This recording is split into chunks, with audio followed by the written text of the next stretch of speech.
Hi అండి, ఇది మన నిజాంపేట డబుల్ బెడ్రూమ్ అండి. మొన్న ఛాన్స్ వస్తే వెళ్ళామండి. అన్ని బ్లాకులు ఎలక్ట్రికల్ వర్క్ నడుస్తుంది కాబట్టి అందరూ చూసే అవకాశం ఇచ్చారు. మేము పైకి వెళ్ళడం జరిగింది, కొద్ది గొప్ప వీడియోస్ తీయడం జరిగింది, వాళ్ళు అనుమతి ఇచ్చారు. సో ఎలక్ట్రీషియన్ వర్క్ అయితే నడుస్తుందండి, వాటర్ది కూడా నడుస్తుంది, కింద కూడా పైపింగ్లు అయ్యాయి. ఒక 2-3 బ్లాకులో మాత్రమే కొంచెం ఎండింగ్ వర్క్ ఉందండి.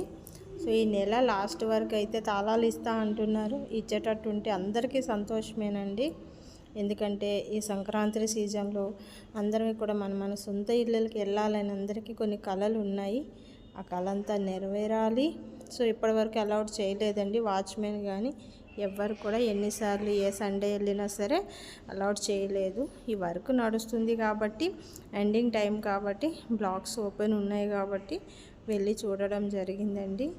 సో మీరు కూడా అలా వెళ్ళి చూడాలనుకుంటే చూడొచ్చు. వాళ్ళు ఇప్పుడైతే కొంచెం వర్క్ నడుస్తుంది, పర్మిషన్ ఇస్తున్నారు కాబట్టి.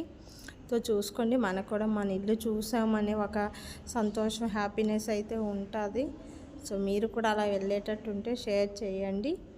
ఎందుకంటే చాలా రోజులు ప్రతి సండే వెళ్ళాలి, కింద నుంచి వాచ్మెన్ మమ్మల్ని వద్దు సార్లు అలౌట్ చేయలేదంటే మేము వచ్చేయడం జరిగింది. చాలా టైం మనం లక్కీలీగా వెళ్తే ఆ రోజు కొద్ది గొప్ప ఓపెన్ ఉంటే వెళ్ళాము పర్మిషన్ తీసుకొని. వాళ్ళ పర్మిషన్ లేకుంటే ఎవ్వరు వెళ్ళకూడదండి. వెళ్ళి చూసి అంత వీడియో తీసి ఇట్లా చూడలేని వాళ్ళకన్నా కొంచెం తెలియాలన్నట్టు ఈ వీడియో అందించడం జరుగుతుందండి. మీరు కూడా వెళ్ళి చూడాలి అనుకుంటే వాళ్ళ పర్మిషన్ తీసుకొని వెళ్ళి చూసి మీరు కూడా మీ ఇల్లుని చూసుకొని ఆనందించండి. ఏమైనా ఏర్పాట్లు ఉంటే ఇంకా మనం ఈ నెల ఎండ్ నుంచి మొదలు పెట్టుకోవాలి. ఇస్తా అంటున్నారు ఫైనల్లీ అయితేనే. మొత్తం వాష్రూమ్ నుంచి తీసుకొని 2 బెడ్రూమ్ నుంచి తీసుకొని మొత్తం బ్లాక్ మొత్తం అయితే తీసామండి. ఇది మన ఫ్లాట్ అనుకోవాలి. సో మీరు కూడా ప్లీజ్ ఇలాంటివి ఏమైనా ఉంటే షేర్ చేయండి, సబ్స్క్రైబ్ చేయండి, లైక్ చేయండి.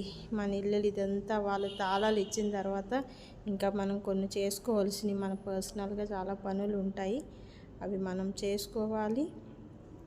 మన ఇల్లుని మనం క్లీన్ చేసుకొని మనకి ఇష్టం వచ్చినట్టు ఆ భగవంతుడు ఇచ్చిన ఒక దేవుడిచ్చిన మన పేదవాళ్ళకి వరం లెక్క